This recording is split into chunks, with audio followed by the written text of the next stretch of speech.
Bab I. Pendahuluan. Karya buku referensi ini berasal dari celah yang teridentifikasi dalam literatur yang tidak hanya menjelaskan landasan teoritis, tetapi juga mengoperasionalkan kepemimpinan dalam pendidikan tinggi Islam, terutama dalam praktik pedagogis. Berfungsi sebagai sumber akademik, karya ini bercita-cita untuk menjadi kompendium yang terorganisir secara metodis dan komprehensif bagi para sarjana, peneliti, dan praktisi pendidikan. Berbeda dengan monograf, buku ini tidak mengutamakan satu perspektif intelektual tunggal, sebaliknya, buku ini membangun topologi pengetahuan yang luas dan terarah secara metodis. Keunggulan utamanya terletak pada luasnya yang berfungsi sebagai reservoir akademis dan sarana untuk refleksi pedagogis, serta kemajuan institusional.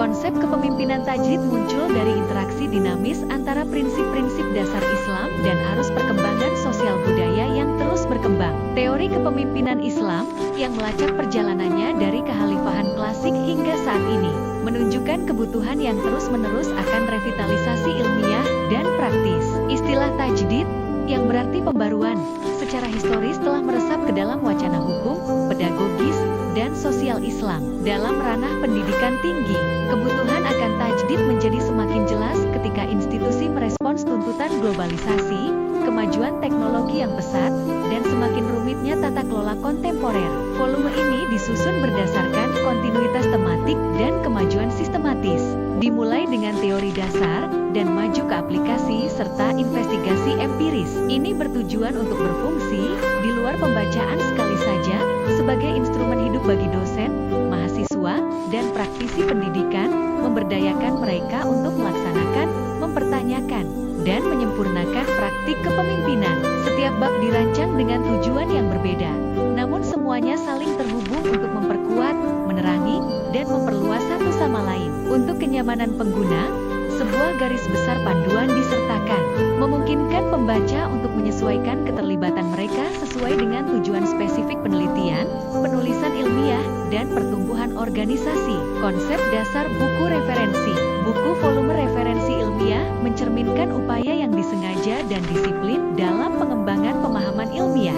Buku ini melampaui sekadar pengumpulan informasi dan berfungsi sebagai platform dialogis yang menganyam teori yang telah mapan dan praktik yang muncul, paradigma masa lalu, dan penyelidikan masa depan. Teks-teks ini mengartikulasikan arsitektur konseptual yang bersifat ekspositori, interogatif, dan generatif secara bersamaan.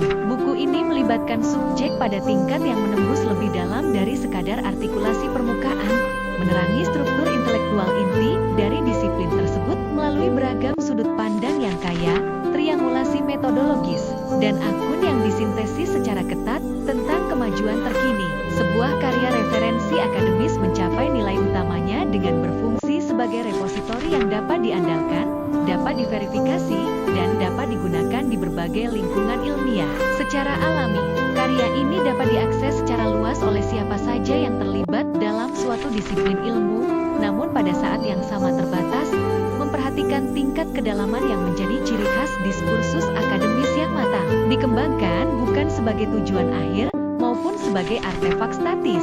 Volume ini tetap menjadi platform pembentuk, mengundang dialog berurutan, rekonstruksi sikap metodologis, dan munculnya pertanyaan tambahan. Diposisikan demikian, buku referensi tidak hanya menambah oksigen ilmiah suatu komunitas.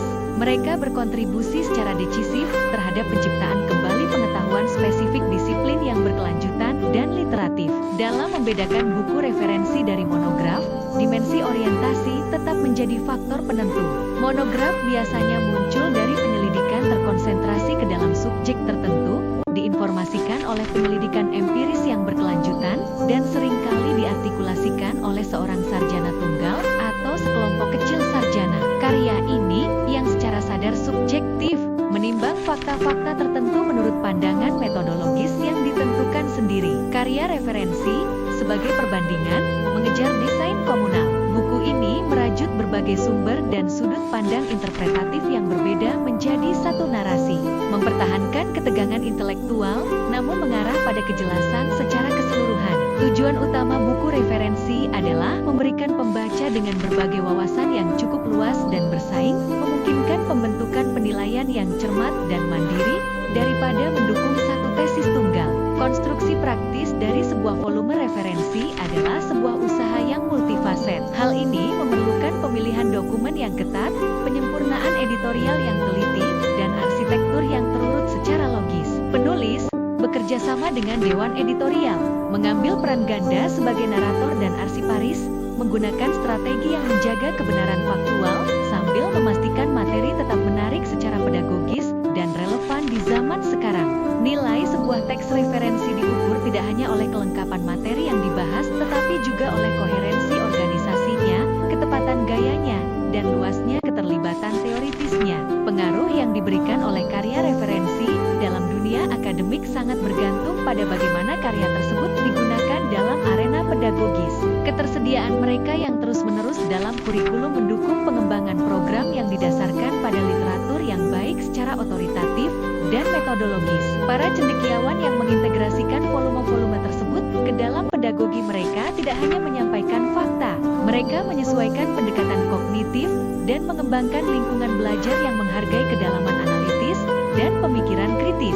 Secara bersamaan, para pelajar diberikan sumber daya yang melampaui kebutuhan mendesak dari mata kuliah, berkembang menjadi repositori intelektual yang abadi. Teks-teks ini membimbing siswa dari satu definisi tunggal ke dalam kerangka yang lebih luas, sehingga menghubungkan konstruksi teoritis dengan cara yang metodologis koheren. Bagi para praktisi, terutama mereka yang terlibat dalam perumusan kebijakan atau kepemimpinan institusi, volume ini menggabungkan teoretisasi abstrak dengan panduan yang dapat ditindaklanjuti. Tema-tema yang dikembangkan di sini menyediakan perangkat reflektif yang cocok untuk merumuskan kebijakan, menggambarkan perencanaan institusi, atau menangani dilema manajemen sehari-hari.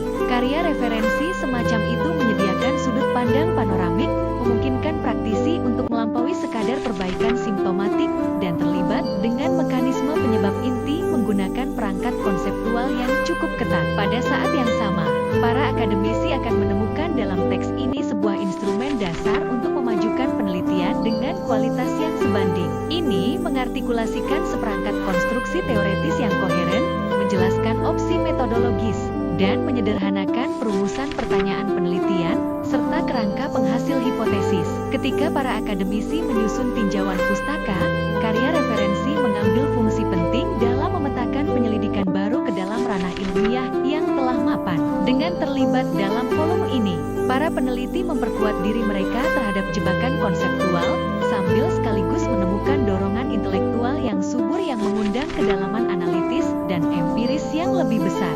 Sama pentingnya adalah sejauh mana karya referensi ini meningkatkan kolaborasi lintas disiplin. Ditujukan untuk audiens yang heterogen, volume ini sering mengadopsi lensa interdisipliner, yang akibatnya menciptakan peluang untuk dialog di berbagai domain yang secara tradisional tetap terisolasi, dengan memetakan konsep-konsep yang tumpang tindih dan metodologi yang sebanding.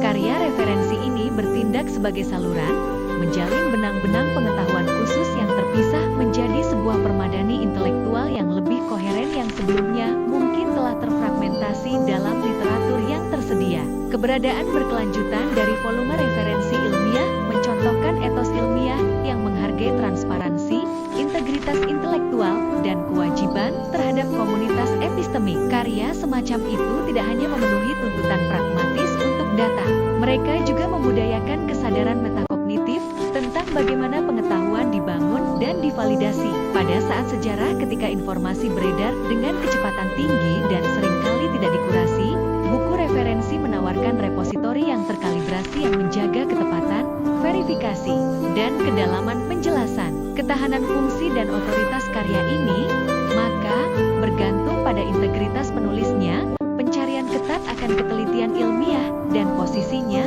dalam lingkungan akademis dan profesional yang lebih luas dan terus berkembang. Meskipun memiliki status yang sudah biasa, teks referensi akademik berfungsi sebagai repositori pengetahuan yang dinamis daripada artefak statis. Mereka tetap berdasarkan desainnya, rentan terhadap revisi berkelanjutan, amplifikasi, dan rekontekstualisasi untuk mempertahankan nilai ilmiah dan pedagogisnya. Dalam kerangka ini, keterlibatan produktif antara penulis, tim editorial, rekan-rekan disiplin, dan komunitas ilmiah, serta praktisi yang lebih lebih luas menjadi sangat penting. Jaringan kolaboratif semacam itu menghidupkan teks, mencegah pengetahuan membatu menjadi cetakan yang tidak aktif, dan memungkinkan penyerapan data baru, metodologi, dan perubahan konseptual yang didorong oleh tuntutan ilmiah dan sosial yang muncul. Volume referensi dengan demikian mencerminkan karakter kontingen dan korektif diri dari usaha penelitian itu sendiri. Mereka mengundang, dari pihak komunitas akademik, tidak hanya pembacaan awal tetapi juga dialog yang tiada henti yang menginformasikan pedagogi, penelitian individu, dan perumusan kebijakan berbasis